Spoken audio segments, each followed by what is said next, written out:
আসসালামু আলাইকুম। Welcome back to my channel cooking easy.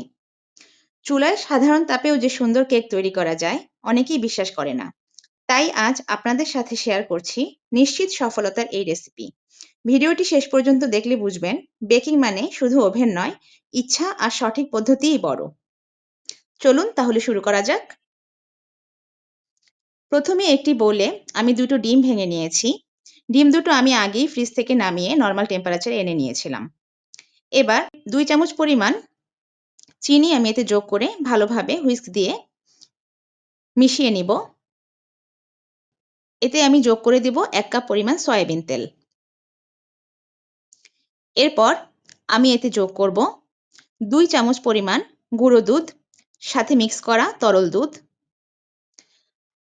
কিছুটা বেকিং পাউডার আমি অ্যাড করে দিব। আমি এতে একটু ফুড কালার অ্যাড করেছি, অরেঞ্জ কালার। এতে যোগ করে দিব 1 কাপ পরিমাণ ময়দা। এবার সবগুলো উপকরণ খুব ভালোভাবে হুইস্ক দিয়ে মিশিয়ে নিতে হবে, যাতে কোনো দলা বেঁধে না থাকে। খুব ভালোভাবে সময় নিয়ে এক্ষেত্রে মিশিয়ে নিতে হবে। দেখুন আমার কনসিস্টেন্সিটা এই পর্যায়ে এরকম এসেছে এবং এই পর্যায়ে এরকমই রাখতে হবে।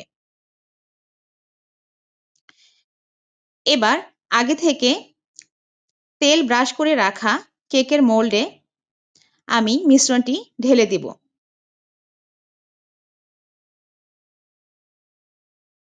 মিশ্রণটি ঢেলে আমি কিছুক্ষণ একে ট্যাপ করে নিতে হবে, যাতে ভিতরে থাকা বুদবুদগুলো বের হয়ে আসে।